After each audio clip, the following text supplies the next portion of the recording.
Número 2, a su nombre gloria. La primera estrofa dice, junto a la cruz, donde murió el Salvador, por mis pecados, clamé con fervor. ¡Qué maravilla! Jesús me salvó.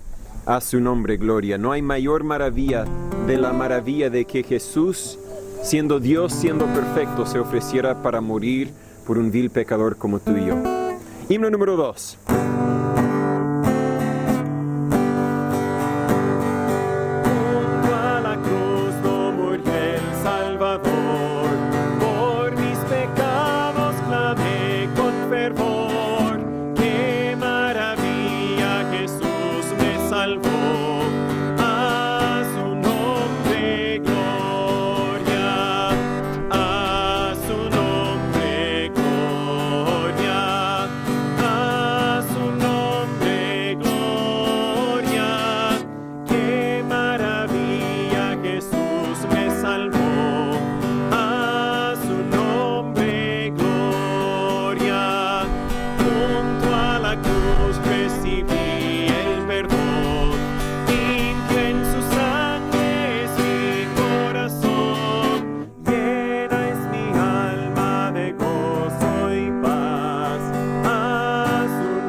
Me encanta la verdad de las primeras dos estrofas, pero la tercera dice que si este no es tu testimonio, si Jesús no ha cambiado tu vida, hoy puede ser el día.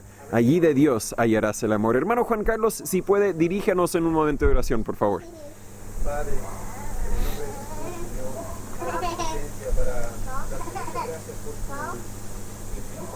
Amén.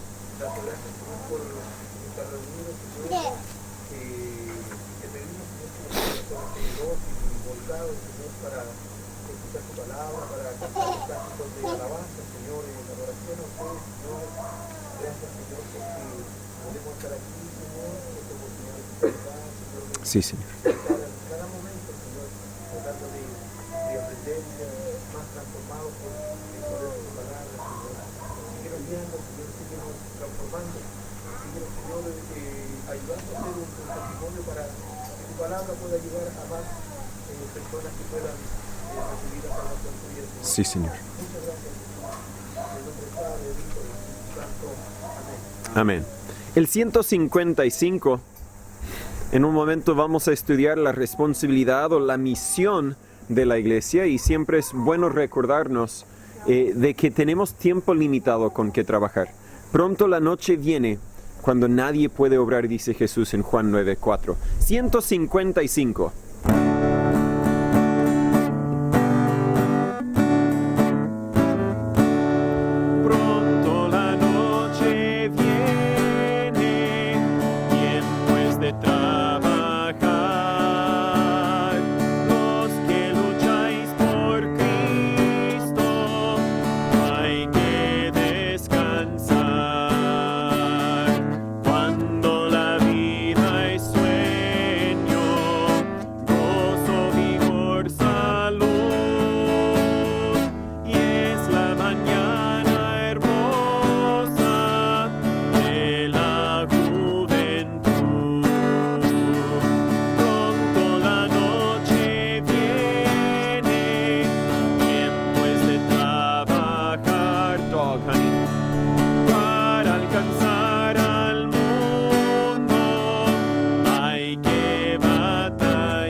uno más, el 67, graba un poco de nuestra responsabilidad. ¿Qué tipo de trabajo deberíamos hacer? Y es simplemente contar la historia de lo que Dios ha hecho por nosotros.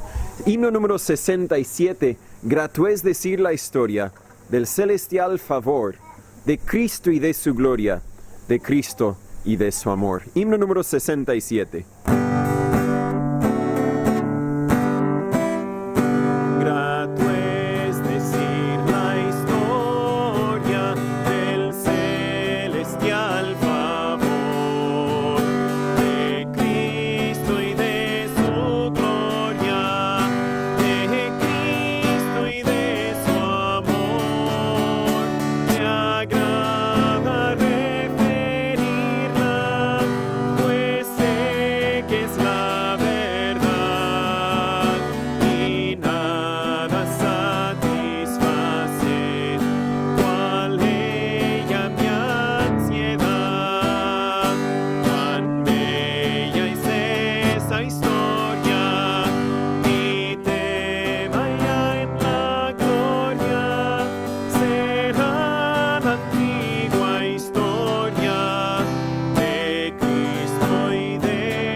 Espero que cada uno entienda ese es el enfoque de nuestra historia, la historia de Cristo y de su amor.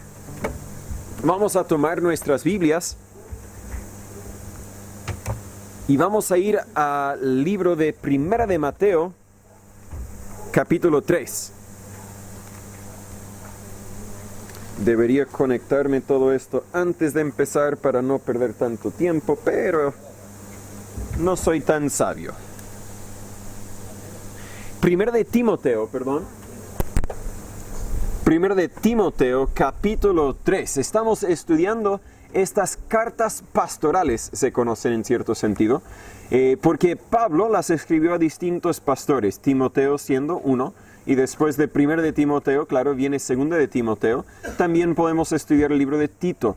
Pero estamos estudiando estas cartas no para aprender cómo ser un mejor pastor, aunque sí me ha enseñado a mí, sino a entender qué es lo que Dios quiere de cada cristiano. En los primeros 2 capítulos, la semana pasada, vimos el tema de culto o circo y la importancia que Dios ha puesto que lo que se hace como iglesia esté organizada. Y Dios ha puesto algunas reglas que algunas de ellas tal vez nos hacen pensar un poco, ¿por qué será? Y al final realmente no importa por qué es así, simplemente importa que es así. Hoy en capítulo 3 vamos a estudiar el tema del rol del liderazgo. Cada organización necesita liderazgo para guiar esa organización.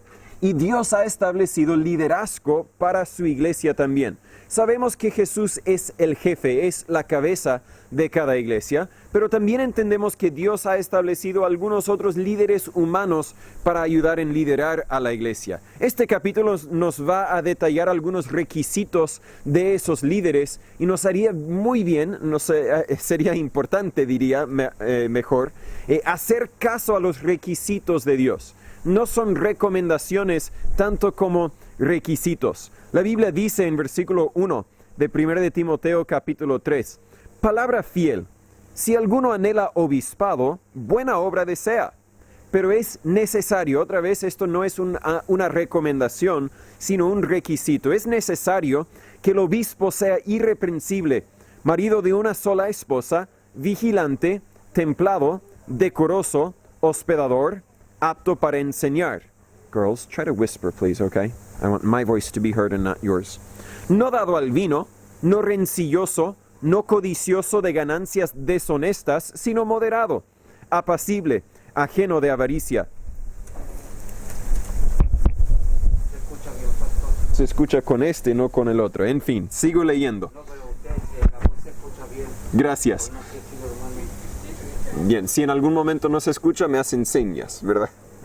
Versículo 4, que gobierne bien su propia casa, que tenga sus hijos en sujeción con toda honestidad.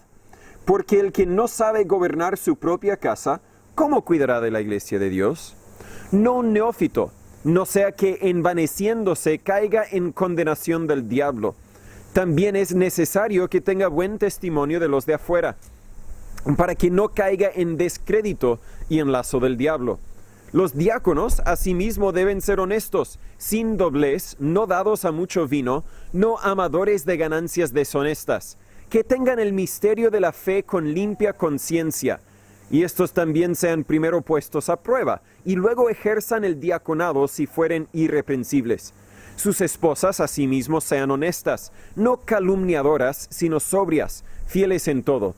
Los diáconos sean maridos de una sola esposa, que gobiernen bien sus hijos y sus casas, porque los que ejercen bien el diaconado adquieren para sí un grado honroso y mucha confianza en la fe que es en Cristo Jesús. Ahora una conclusión a este capítulo, versículo 14. Esto te escribo con la esperanza que vendré pronto a ti, para que si tardo, sepas cómo debes conducirte en la casa de Dios, que es la iglesia del Dios viviente, columna y apoyo de la verdad. Y sin contradicción, grande es el misterio de la piedad. Dios fue manifestado en carne, justificado en el Espíritu, visto de los ángeles, predicado a los gentiles, creído en el mundo, recibido arriba en gloria. Oremos antes de seguir. Señor Padre, gracias por tu palabra, gracias por estas instrucciones que nos ha dejado para saber cómo deberíamos conducirnos en la iglesia, como iglesia.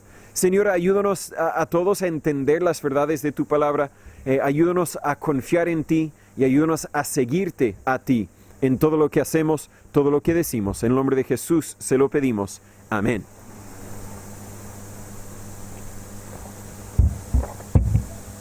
Sabemos que el Espíritu Santo reparte dones espirituales a cada hijo de Dios, entre esos dones espirituales está en Efesios 4:11 lo que se conoce como pastores y maestros, y en 1 Corintios 12:28 detalla el don de gobernar o administrar en cierto sentido. En este capítulo, Pablo describe algunos requisitos físicos aparte de los dones espirituales para el obispo, el diácono y también la iglesia misma. Y estas descripciones nos ayudan a entender mejor el ministerio o la función de la iglesia.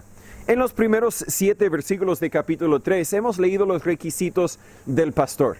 En el Nuevo Testamento me hace bien aclarar que el Nuevo Testamento encontramos 3 títulos para la misma posición.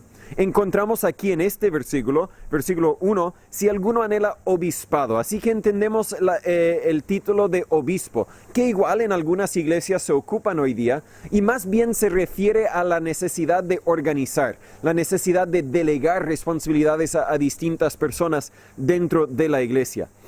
También la Biblia ocupa el título anciano, para hablar del pastor que conocemos hoy y ocupa ese título anciano para destacar a los que eran espiritualmente maduros, los que tenían experiencia. No significa que si uno no tiene canas no puede ser pastor. Y si alguno lo piensa, tengo canas, puede examinar el pelo si quiere. Pero no se refiere a eso, sino se refiere a la madurez espiritual y la responsabilidad del pastor de poner el ejemplo.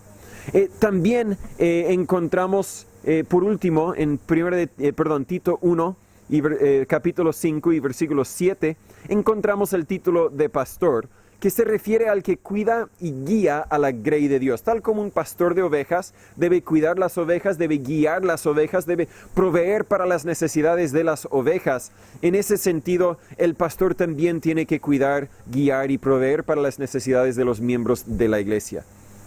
Ahora, cuando comparamos esta lista de cualificaciones para obispos con la lista de cualificaciones para ancianos en Tito capítulo 1, entendemos que estamos hablando del mismo oficio porque repiten las mismas cualificaciones.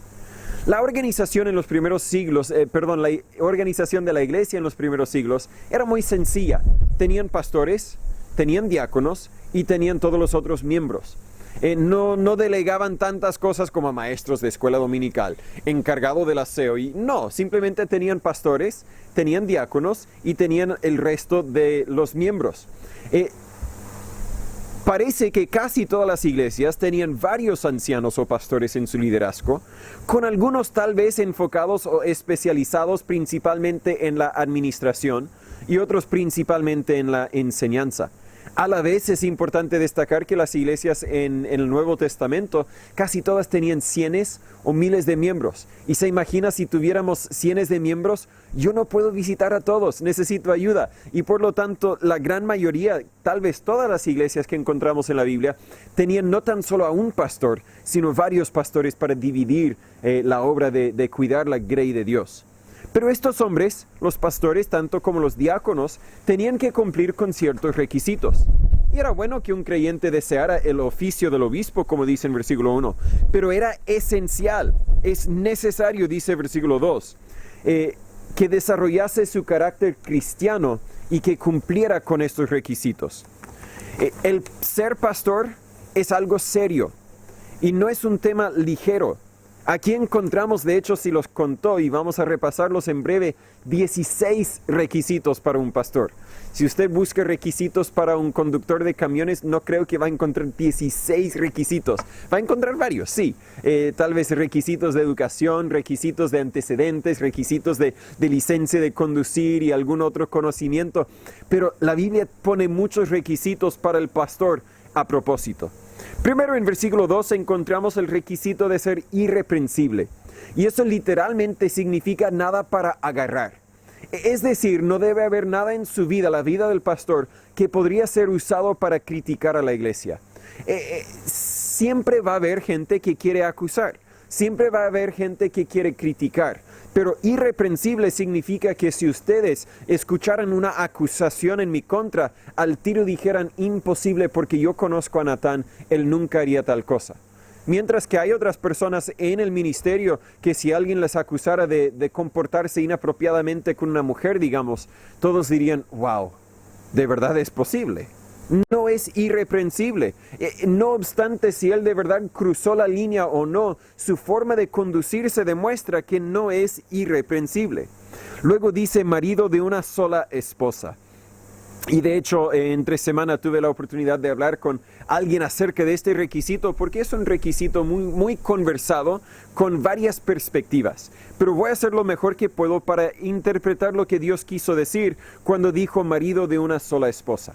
Primero, definitivamente estaba excluyendo a las mujeres del pastorado. De hecho, si estudiamos en el griego, todos estos adjetivos o todos estos requisitos son en el género masculino, porque Dios está diciendo los requisitos para un pastor. Primero debería ser marido, debería ser varón.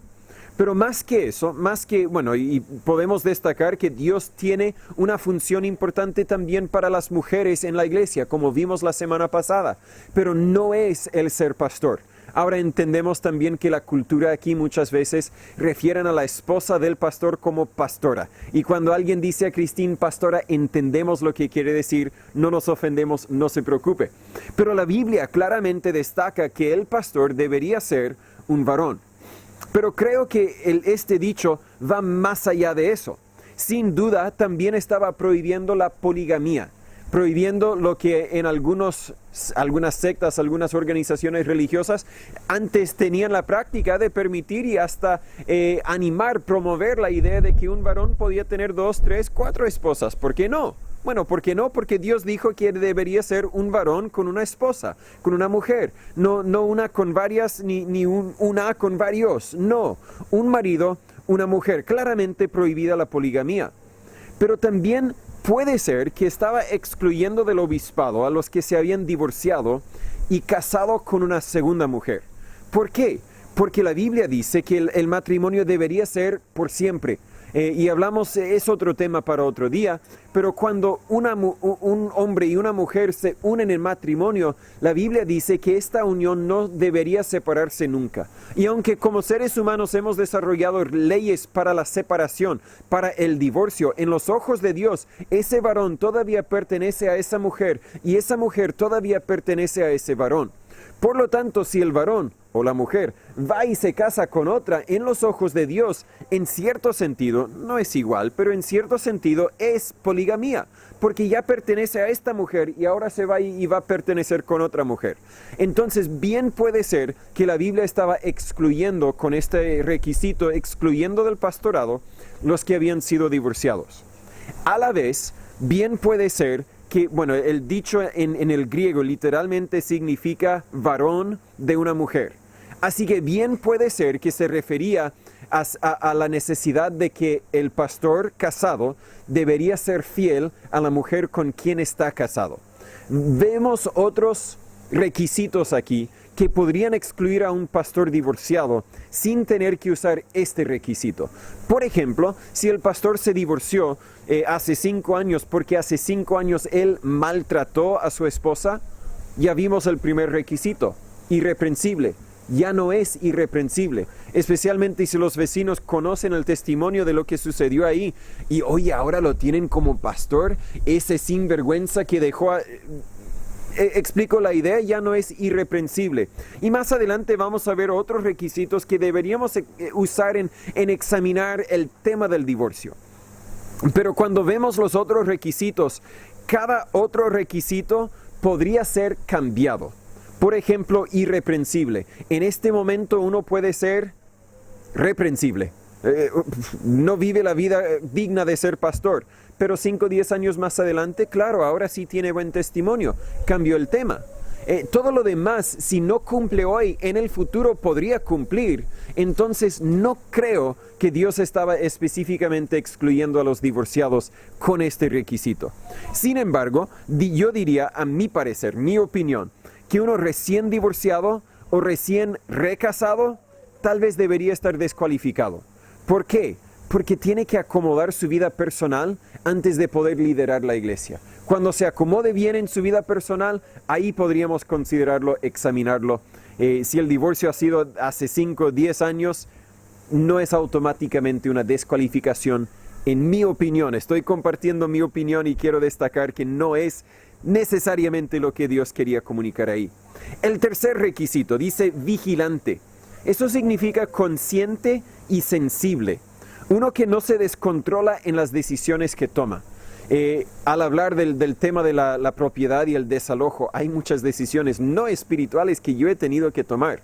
Y es importante que tome las decisiones correctas. Pero también en temas espirituales hay muchas decisiones que el pastor tiene que tomar y debería ser consciente y sensible al tomar esas decisiones.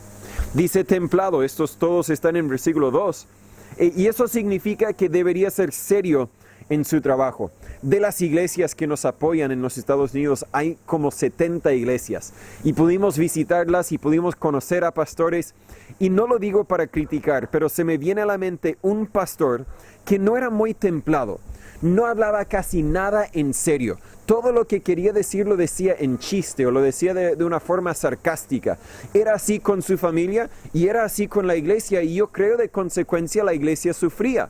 ¿Por qué? Porque él no era templado.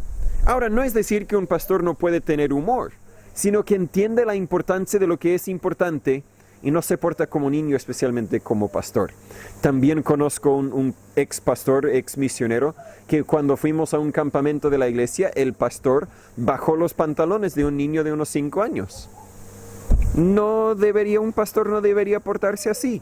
Si otro niño de 5 años bajara los pantalones de un niño de 5 años, castigaríamos al niño de 5 años. Y si un pastor lo hace, no es aceptable. Me desvío del tema, pero debería ser templado, debería ser serio, no siempre jugando como niño. También dice decoroso. Y uno que baja el pantalón a un niño de 5 años no es decoroso. Eso significa ordenado. Ordenado en su pensar, su vivir, su enseñar y predicar. Es la misma palabra mencionada en capítulo 2, versículo 9, en cuanto a la vestimenta de las mujeres. Se adornen con atavío decoroso, otra vez ordenado, bien compuesto, todo ahí. Luego dice hospedador, que significa literalmente amando al extranjero. Era una función importante de la iglesia del primer siglo de hospedar a los cristianos que venían de otros lugares. Muchas veces venían huyendo persecución. No tenían nada, como muchos de los migrantes que vienen de Venezuela, de Haití, que vienen aquí a Chile, no tienen nada. Y como pastores y como cristianos deberíamos ser hospedadores, especialmente de los que vienen como nuestros hermanos en Cristo. Dice en versículo 3, el último del versículo 2, apto para enseñar. Este requisito es sumamente importante. ¿Por qué? Porque enseñar es una de las responsabilidades principales del pastor. De hecho, cuando en Efesios 4:11 dice pastores y maestros, creo que está hablando de la misma persona que cumple dos funciones, uno de pastorear, guiar, aconsejar, y maestros otra de enseñar. Pero cada pastor debería ser apto de enseñar, y he conocido a pastores que realmente no son aptos en enseñar. Tal vez son buenos para estudiar, tal vez son buenos para entender la verdad de la palabra, pero no pueden comunicarla de una forma entendible, y por lo tanto tienen su función en la iglesia sin duda, pero tal vez no como pastor. Un pastor automáticamente es un maestro, y por eso es esencial que sea apto para enseñar. Luego dice en versículo 3, no dado al vino, literalmente significa no al lado del vino, que ni toque el vino. No es que estoy pecando si toco una botella en el supermercado o algo así, pero yo no tomo ni una gota de vino, ni de cerveza, ni de ninguna otra bebida alcohólica. Es una decisión personal, pero también es un requisito para mí como pastor. Luego dice no rencilloso, que no sea uno que busca conflicto, aun si es con base teológico. Claro que no debería ser uno que, oye, ¿me tocaste? ¿Qué? ¿Tienes un problema conmigo? No, ya me descalifiqué en tema física porque soy rencilloso en ese tema físico. Pero hay quienes, no conozco necesariamente a un pastor, pero hay quienes son rencillosos en temas teológicos. Yo creo que, ¿cuál es un tema? Los ángeles caídos, ¿verdad? O de dónde vinieron las esposas de la esposa de Caín, ¿de dónde vino? Es un tema que los teólogos debaten y debaten y debaten. Y si yo del púlpito digo, bueno, yo sé que las esposas de Caín son ángeles que bajaron del cielo, alguien que cree distinto es un tonto. Soy rencilloso en temas teológicos. Como pastor debería buscar evitar el conflicto. De hecho, más adelante dice apacible, vamos a regresar a ese tema, pero no debo buscar el conflicto. A veces el conflicto es inevitable, a veces hay que crear conflicto, pero como pastor debo buscar evitarlo si es posible. Luego dice, no codicioso de ganancias deshonestas. Pablo volverá a hablar del dinero en capítulo 6. Un pastor no debería buscar lucrar de su posición. Oye, pero tienen que aumentarme mi sueldo. Vi que las ofrendas se subieron un 20% el año pasado, así que mi sueldo también debería subirse un 20%. No, un pastor que solo puede hablar de la plata ya no debería ser pastor. Y un ex pastor mío, lo amo mucho, pero él destruyó la iglesia porque no pasaba un domingo que no hablaba de que necesitábamos más ofrendas, que deberíamos salir a invitar a la gente porque necesitábamos que vinieran a dar las ofrendas. Y la iglesia se destruyó. Nuestro enfoque no es hablar de ofrendas, no es buscar más plata para la iglesia. Nuestro enfoque es exaltar a Cristo y el mensaje de que Él murió por todos. Dice moderado. Eso significa que debe escuchar a las personas sin reaccionar. A veces es necesario tener la piel muy gruesa para aceptar las críticas. He escuchado cosas feas, dichas a mi cara, dichas a mi espalda acerca de mí. ¿Y qué debo hacer en ese momento? Muchas veces nada. A veces hay que hablar en una forma calmada con esa persona, pero muchas veces tener la piel muy gruesa. ¿Van a hablar? Van a hablar. Si la crítica es válida, a la vez debo hacerlo caso. Si la crítica es válida, yo no cumplí con mi deber, debo hacer caso, pero moderado. También incluye la idea de no ser demasiado exigente con sus miembros. Hay iglesias que dicen que si usted no viene a cada reunión y no sale a visitación cuando tenemos visitación, y si no da y vamos a revisar cuánto da en la ofrenda, usted no va a ser miembro aquí.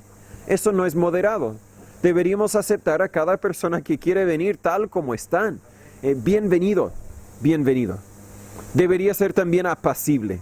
Como pastores debemos buscar la paz, no el conflicto.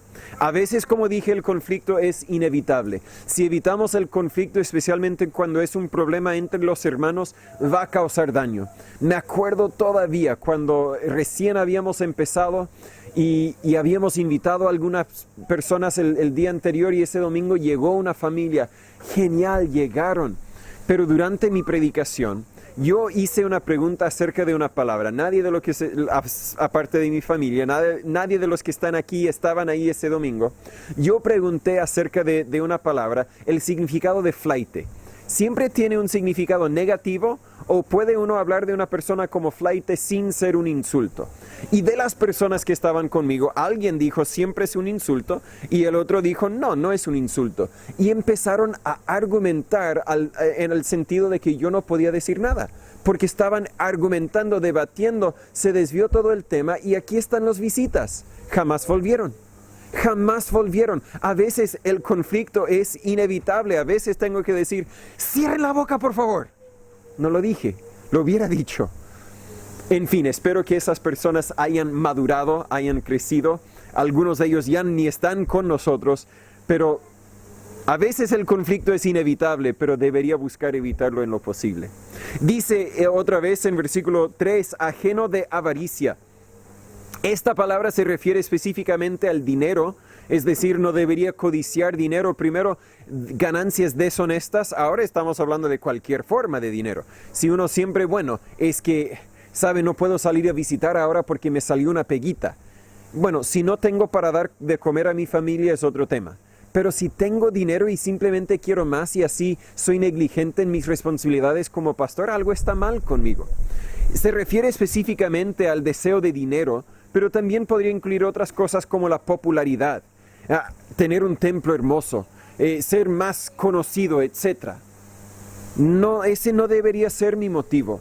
Mi motivo debería ser honrar y glorificar a Dios. Y si 10 personas vienen, que vengan 10 personas. Si vienen 5, que vengan 5. Si nadie conoce quién soy, está bien. Yo vivo para la audiencia de uno, un dicho que escuché una vez, y es muy cierto. En el teatro a veces como los actores le dicen, mire, hay mucha gente, pero hay uno que paga el cheque. Ese es tu audiencia más importante. Deberías vivir y hacer todo para agradarle a él. Bueno, hay mucha gente que nos está mirando, pero hay uno solamente a quien deberíamos honrar. Luego dice que gobierne bien su propia casa. Esto es importante porque la forma en que gobierne su casa, su hogar, pero también el edificio, la mantención de su casa, va a influenciar o dará una indicación de cómo gobernará la iglesia. Aunque las dos cosas son distintas, en mi hogar yo soy jefe, yo soy la cabeza del hogar, pero en la iglesia yo no soy el jefe, yo no soy la cabeza, Jesucristo lo es. Son dos cosas distintas, pero errores en una normalmente serán reflejadas en la otra. Dice además en versículo 4 que tenga a sus hijos en su gestión con toda honestidad. La forma en que lo dice pone el enfoque no en los hijos, sino en la forma en que yo soy líder de mis hijos, la forma en que yo enseño y corrijo a mis hijos. Mis hijos van a tomar sus propias decisiones. No soy responsable por los adultos que lleguen a ser, pero soy responsable con lo que hago ahora mismo en relación a ellos.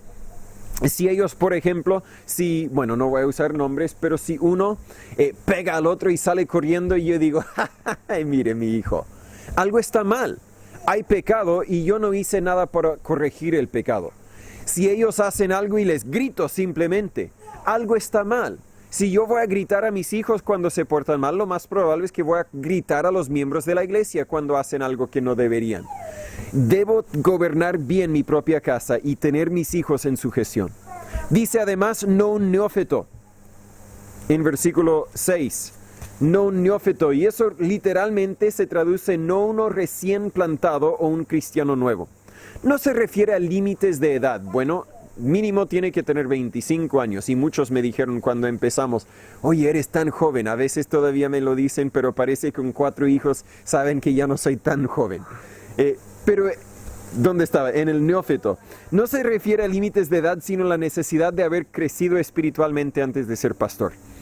Uno que ha sido criado toda su vida en la iglesia, claro, aceptó al Señor personalmente en una edad tal vez joven y ha crecido en su vida espiritual, bueno, ya no es un neófito, pese a que tenga 22, 25 años. Mientras que uno que tenga 40 años, pero creyó en el Señor y vino a la iglesia por primera vez hace 2 meses, tal vez todavía sería un neófito, no ha crecido, no tiene buen conocimiento de la Biblia todavía. Y luego dice, por último, en versículo 6, con un buen testimonio, es necesario que tenga buen testimonio de los de afuera. Cuando consideramos a un pastor, evaluamos a un pastor, sería bueno preguntarnos cómo se porta con los vecinos. ¿Anda botando la basura en la calle? ¿Paga sus deudas? ¿Cómo conduce su vehículo? ¿Por qué? Porque todo eso va a reflejar en una gran manera en la iglesia. Todo esto, aunque son requisitos para un pastor, de vez en cuando no es malo examinar su propia vida bajo estos requisitos. Porque aunque son requisitos para pastor y no son requisitos para miembro de iglesia, creo que no sería incorrecto decir que es lo que Dios anhela de cada uno de nosotros.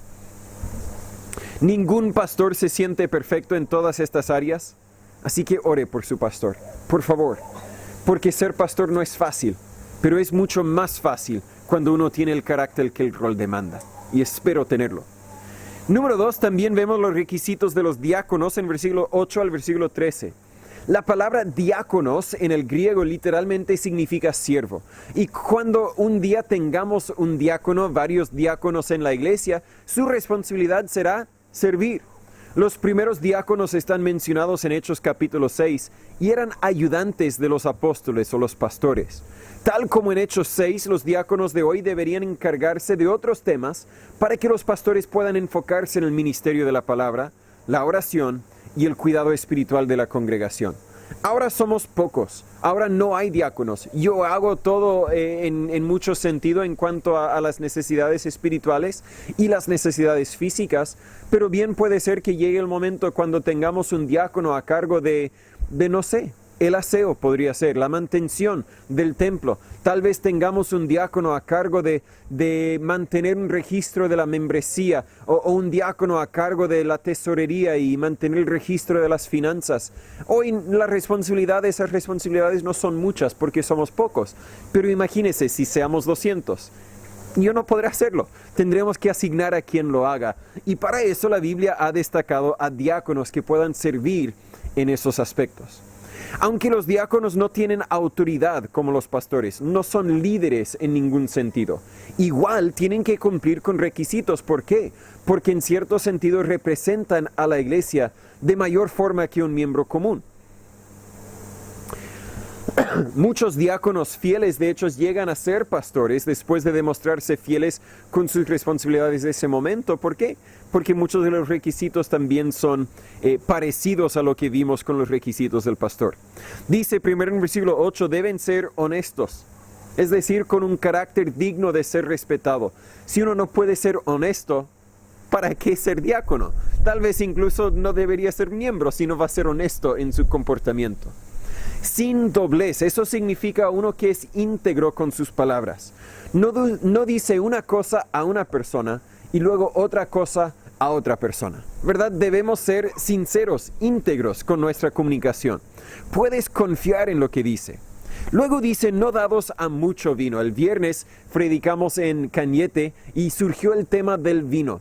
Y un motivo por el cual yo no puedo decir que la Biblia condena y dice que es pecado tomar en moderación, es precisamente esta.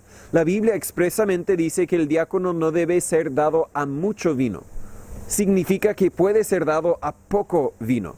Y por lo tanto, al parecer, la Biblia está permitiendo consumo moderado del alcohol en la vida de un cristiano. A la vez, cuando estudiamos la Biblia en su totalidad, entendemos que Dios nos advierte en contra del alcohol. Que el que toma alcohol, el que por ella yerra, se equivoca, no es sabio. ¿Por qué? Porque el alcohol destruye familias. Muchas personas creen que pueden controlar el alcohol, pero después de poco el alcohol les empieza a controlarse a ellos. Así que mi consejo, mi recomendación siempre ha sido y siempre será: evita el alcohol. Sin embargo, no puedo decir que consumo moderado del alcohol sea pecado necesariamente.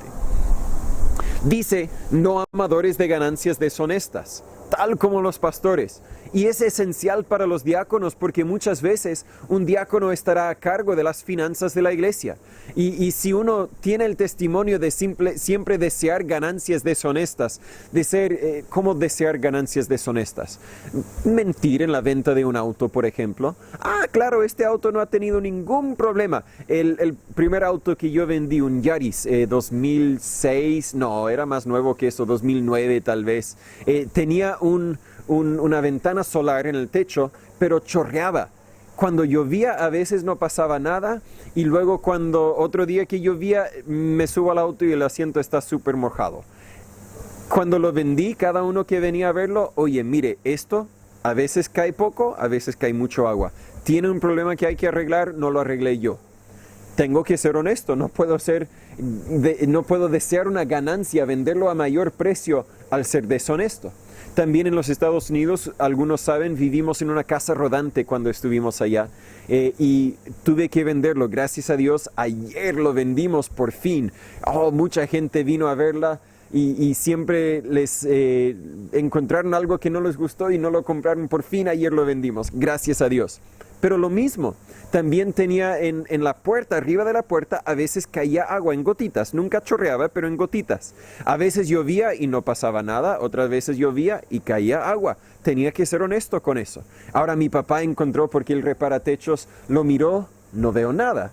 Lo volvió a mirar un mes más, no veo nada. Al otro mes, mire, ahí está. Entonces él lo solucionó. Pero tengo que ser honesto, no puedo mentir solo para ganar más plata. Y eso debería ser lo mismo con cada cristiano. No deberíamos mentir para ganar más plata de una forma deshonesta. Luego dice que tengan el misterio de la fe con limpia conciencia. El misterio se refiere a verdades que Dios nos ha revelado en su palabra. Podríamos hablar de muchos misterios. ¿Cómo es que un Dios santo se entregara a morir por un pecador vil como nosotros? Es un misterio, no lo entiendo, pero lo creo porque la Biblia lo dice. ¿Cómo es que yo puedo ser hijo de Dios simplemente al creer en Él? Por seguro tengo que pagar, tengo que darle algo, y Dios dice, no, solamente tienes que creer. Es un misterio, tal vez no lo entiendo, pero lo puedo creer. Los diáconos tienen que entender los misterios de la Biblia. No tienen que entenderlo todo, de dónde vino la esposa de Caín, por ejemplo. Pero debemos entender lo básico, lo verdadero, lo que podemos saber y confiar. No es suficiente para un diácono tener conocimiento en un área especializada, como ser muy conocedor de las finanzas o ser muy conocedor de cómo mantener el templo. También tienen que tener buen conocimiento de la Biblia. Tienen que conocer las verdades de la palabra de Dios. Tienen que también demostrarlas en sus vidas. Aunque es bueno que conozcan otras cosas también, es esencial que conozcan la Biblia. Luego dice, primero, puestos a prueba. generalmente deberían primero demostrarse fieles con otras responsabilidades en la iglesia. Primero ser fiel en la asistencia a la iglesia, por ejemplo. Luego ser fiel en servir en algún otro aspecto, sea con la música, sea con enseñar a algún clase, sea con salir a visitar. Demostrarse fiel con algo menor para luego ser dado una posición, una responsabilidad de ser diácono. Dice irreprensibles, tal como el pastor. Si alguno puede dar buen motivo por el cual alguno debería o no debería ser diácono, tal vez no debería ser diácono porque su testimonio no es irreprensible. Luego dice con un hogar piadoso, versículos 11 y 12. Sus esposas asimismo sean honestas, no calumniadoras, sino sobrias, fieles en todo. Creo que la Biblia da requisitos de las esposas, porque cuando un diácono sirve, la esposa también muchas veces sirve a su lado, sirve con él. Y si la esposa tiene mal testimonio, va a afectar el testimonio del diácono. Algunas iglesias, de hecho, toman el paso de dar el título de diaconisa a las esposas del diácono. ¿Por qué? Porque reconocen que sirven, se sacrifican igual para servir a la iglesia en esa capacidad. Luego, versículo 12, los diáconos sean maridos de una sola esposa, ya lo conversamos con el pastor, que gobiernen bien sus hijos y sus casas, tal como el pastor. La forma en que uno maneja su casa, su familia, va a afectar o reflejar la forma en que va a gobernar y trabajar en la iglesia. Versículo 13, destaca la importancia de querer, ejercer o trabajar. Los que ejercen bien el diaconado adquieren para sí un grado honroso y mucha confianza en la fe que es en Cristo Jesús. Dios dice que el que usa bien su oficio de ser diácono adquiere honor para sí, con el cual podrá ser de mayor ayuda en la edificación de la iglesia. Es decir, uno sale en la comunidad y bueno, yo soy diácono en la iglesia. Oh, mire, al tiro voy a poner más caso a lo que dices, al tiro voy a poner más caso a lo que haces. Y por eso, si dices que eres diácono, y luego ese saco de papas fritas que estabas comiendo, la botas a la calle, ya no quiero ir a esa iglesia. ¿Por qué? Algo tan sencillo de botar basura en la calle, pero afectó el testimonio de él y afectó de esa forma el testimonio de la iglesia. Por último, vemos los creyentes en versículos 14 al 16. Y a todos nos haría bien recordarnos de lo que es la iglesia. Pablo explica la iglesia con 3 ilustraciones aquí en estos versículos. Primero, en el versículo 15 dice la casa de Dios. Que si tardo sepas cómo debes conducirte en la casa de Dios. Bueno, ¿está refiriéndose al templo? No. En el contexto no habló nada del templo. Habló de las responsabilidades que cumplir dentro de la iglesia, los miembros de la iglesia. La iglesia es comparada con una casa. Entendemos que la iglesia no es el edificio. Nosotros no tenemos edificio, tenemos patio, gracias a Dios. Un día espero tener edificio, pero ese no es la iglesia. La iglesia somos los miembros. Pero tal como una casa, un edificio necesita estar bien edificada, requiere de mantención, también una iglesia tiene que estar bien edificada, bien organizada y requiere mantención. También al hablar de la casa de Dios, podríamos estar hablando de la familia de Dios, el hogar de Dios en cierto sentido. Y tal como un hogar, los hijos necesitan instrucción, necesitan corrección, en la iglesia los miembros también necesitan instrucción y de vez en cuando incluso corrección cuando algo está mal en su vida. A mí, yo me acuerdo cuando era más joven, no siempre, pero especialmente de adulto, pero joven cristiano todavía, me encantaba cuando alguien venía para corregir algo que tal vez no estaba mal en mi vida. Oye, Natán, no deberías hablar así. Oye, Natán, no deberías asociarte con ellos. No me acuerdo un ejemplo específico, pero me acuerdo especialmente en Chile. Ay, no me acuerdo un ejemplo específico. Cuando yo dije, bien, yo quiero ser parte de ese grupo, sin saber que ese grupo representaba algo que no era bíblico. Alguien me lo dijo y dije, oh, perdón, no lo sabía. No quiero asociarme con ese grupo. Porque yo no sabía y necesito de vez en cuando que alguien me lo cuente. También es necesario la corrección a veces en nuestras vidas. También como una familia debemos amarnos, debemos cuidarnos, debemos valorarnos, tal como la familia. Me encanta cuando alguien llega aquí y todos se detienen para saludarlo. Se nota el amor, la fraternidad que tenemos los unos con los otros, y espero que si un día llegamos a ser 50 o 100, no perdamos ese gozo de saludarnos todos. También una familia necesita ser alimentada y nutrida, y el pastor debe encargarse de nutrirse bien a sí mismo para así poder nutrir a otros. Lo vemos en capítulo 4, versículo 6. Si esto propusieres a los hermanos, serás buen ministro de Jesucristo, nutrido en las palabras de la fe y de la buena doctrina, la cual has alcanzado. De nada como pastor sirve malgastar mi tiempo toda la semana, o no tener tiempo porque siempre estoy ocupado en otras cosas, y así no tener nada con qué alimentar a la iglesia cuando nos reunimos el domingo. Tal como una familia, una iglesia necesita disciplina y necesita amor. A veces esa disciplina es en forma de consejo, pero a veces también es en forma de corrección cuando sea necesario. Y luego en versículo 15 dice: la casa de Dios, que es la iglesia del Dios viviente, columna y apoyo de la verdad. Salté en versículo 15, la casa de Dios, luego dice la iglesia de Dios, del Dios viviente. La palabra iglesia en el griego es eclesia y literalmente significa asamblea, un conjunto, una organización de personas que se reúnen para un propósito. Para ser una asamblea, una iglesia, tenemos que tener los ingredientes correctos, los miembros correctos, miembros salvos y bautizados con un buen testimonio en la comunidad, con la estructura correcta. Eso es la organización que Dios ha dictado. Y el propósito o la función correcta, y hemos detallado nuestro lema, es anunciar el Evangelio, apoyar a los creyentes y adorar al Salvador. Tenemos el propósito correcto. Si queremos organizarnos, elegir bien algunos miembros con algunos requisitos de los miembros, y nuestro propósito va a ser, no sé, rescatar a los perros botados en la calle. Es un buen motivo, pero no es iglesia, no tenemos el propósito correcto. Como iglesia tenemos que tener el propósito que Dios nos ha dado. También tenemos que tener el dueño correcto, y ese es Dios.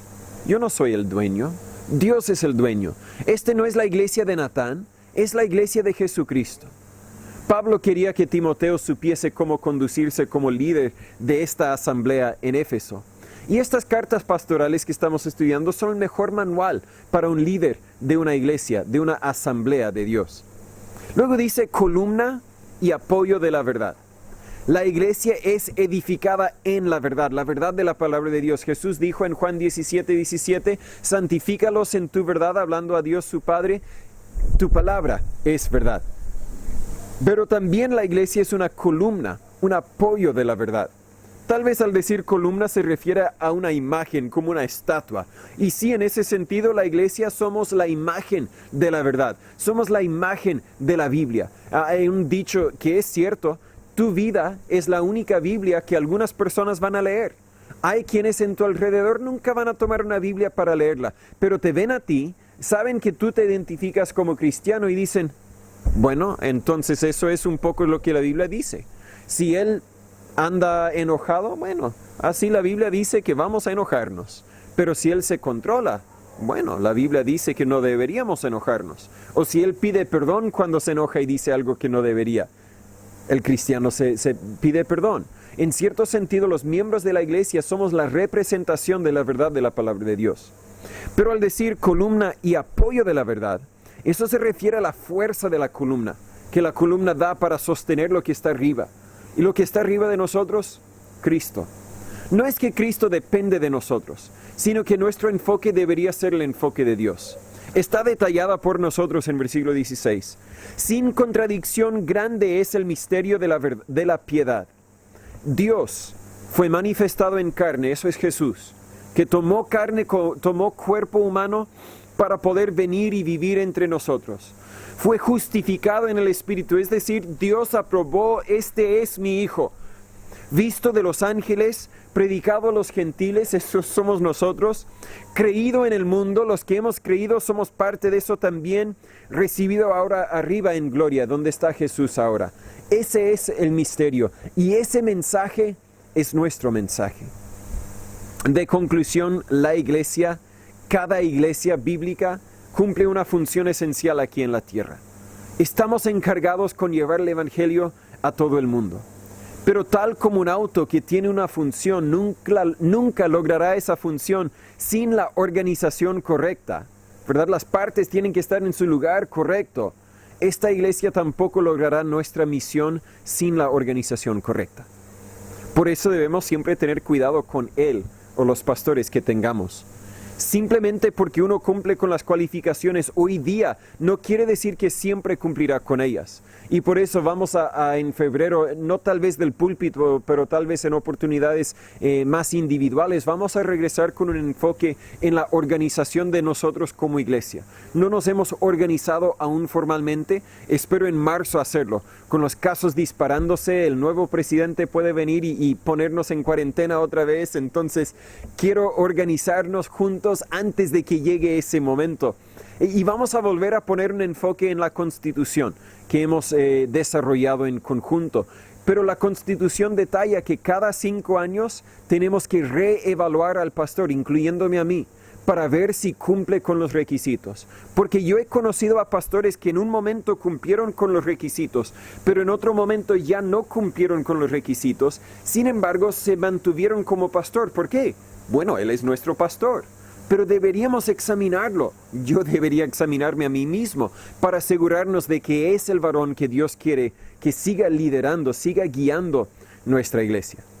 Pero también debemos tener cuidado en elegir a otros siervos, quienes ayudarán al pastor con la administración y el servicio de la iglesia. Deben ser personas cuyo carácter refleja bien el testimonio de la iglesia. Deben ser personas cuyo carácter refleja el carácter de Cristo. Tenemos una misión. Si nos preparamos bien, si confiamos en Dios, si seguimos sus instrucciones, podemos ser obedientes a esa misión. Y otra vez yo creo que es bueno mirar a estos requisitos y preguntar, ¿yo cumplo con estos requisitos? Nunca debería ser, bueno, yo no quiero ser diácono, así que no quiero cumplir con los requisitos. Debería ser nuestro deseo, yo quiero ser usado por Dios. Tal vez no quiero ser diácono, pero quiero ser usado por Dios. Y si Dios me quiere como diácono, debo asegurarme de que cumplo con los requisitos. Sería parecido a decir, si Nelson dijera, no, yo no quiero conducir camiones. Pero tal vez él reconoce, pero un día tal vez sería necesario, tal vez sería conveniente si me encuentro sin trabajo. Y hay trabajo, casi siempre hay trabajo como camionero al parecer. Tal vez no sería malo sacar mi licencia de conducir, aun si no quiero conducir. Tal vez un día sea conveniente estar dispuesto y preparado para conducir. También debemos decir, Dios, úsame como tú quieres usarme. Espero que esta enseñanza le haya sido de ayuda, aunque ha sido un poco distinto. Una araña quiso acompañarme, aunque ha sido tal vez un poco distinto. Dios lo puso aquí, por algo lo puso aquí. Entonces es mi responsabilidad comunicar las verdades de la palabra de Dios. Oremos antes de concluir. Señor, gracias le damos por su palabra. Tal vez hoy día no vimos el enfoque principal, que es el mensaje de la salvación. El mensaje de que Jesús vino para morir en nuestro lugar. Pero Señor, hemos visto tu verdad. Hemos visto tu palabra y espero que tu palabra siga siendo viva, eficaz en nuestras vidas, que nos cambie, que nos enseñe, que nos dirige por el camino que deberíamos tomar como individuos y como iglesia. Ayúdanos, Señor, a ser columna y apoyo de la verdad. Ayúdanos a representar tu evangelio, tu verdad en esta comunidad. Señor, tráiganos con bien la semana que viene. Cuídanos por mientras y ayúdanos a vivir por ti. En el nombre de Jesús se lo pedimos. Amén. Quiero terminar con un último himno que anoté en uno de estos hojas, el 156. Parte de nuestra misión, testificar. Así que 156 dice, si sientes compasión por tus amigos, entonces déles de comer. No, también, pero háblales de tu Señor. 156.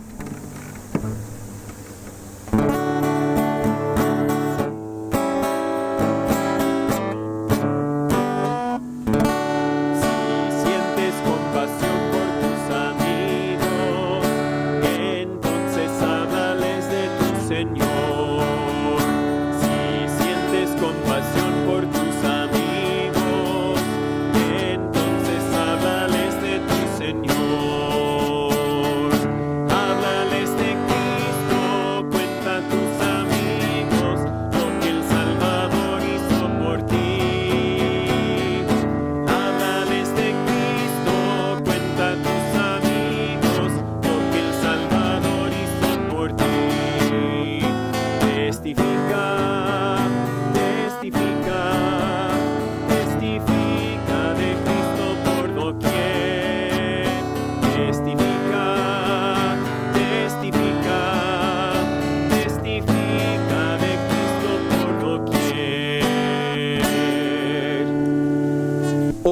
no sé con quién vamos a encontrarnos, tal vez solo la familia, pero igual podemos testificarles a ellos. Mañana, quién sabe con quién más vamos a encontrarnos. Testifiquémoslos de Cristo. Gracias por su participación. Siempre digo, si puedo ayudar entre semana, estamos al alcance del celular, pero el miércoles al sábado vamos a estar un poco más lejos, vamos a estar en un campamento en el sur. Igual si podemos ayudar, no duden en comunicarse con nosotros, para eso estamos. Espero que esa enseñanza le haya sido de ayuda en su vida espiritual.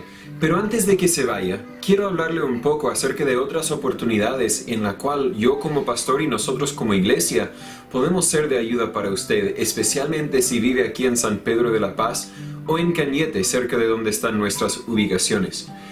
Primero, más que nada, puede participar en las reuniones, dependiendo la fase en que estamos del plan paso a paso de la cuarentena. Si estamos en paso 1, no hay reuniones presenciales. Si estamos en paso 2, en cambio, tenemos reuniones los viernes a las 18:30 de la tarde, aquí en nuestro local en San Pedro de la Paz. Y además de eso, yo me ofrezco, los hermanos de la iglesia se ofrecen a ir a su casa si en algo podemos ayudarle.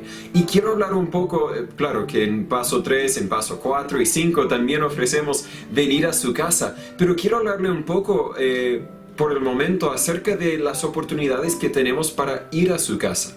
¿Qué es lo que hacemos cuando pasamos a la casa? Y la respuesta es que eso depende de la situación. Si hay uno enfermo, podemos simplemente orar por usted, podemos hacer lo posible para animarle si anda un poco deprimido. Pero si quiere un estudio más profundo, si tiene mucho hambre de aprender la palabra de Dios, le invitamos a un estudio personalizado allí en su casa. Tenemos un estudio que se llama Firmes en la Fe. Este es el segundo van a ser 5 libros en total, pero solamente hay 2 hasta el momento, que hemos producido, donde usted puede estudiar la Biblia por sí solo o también con la ayuda de un hermano de la iglesia, un hermano mayor. Viene con detalles muy sencillos para que usted pueda leerlo, para que usted pueda llenar los espacios y así en su tiempo libre que pueda tener en la casa, puede conocer un poco más de la palabra de Dios. Si usted tiene alguna pregunta en específico, hágamelo saber para que yo pueda también ayudar a contestar esa pregunta.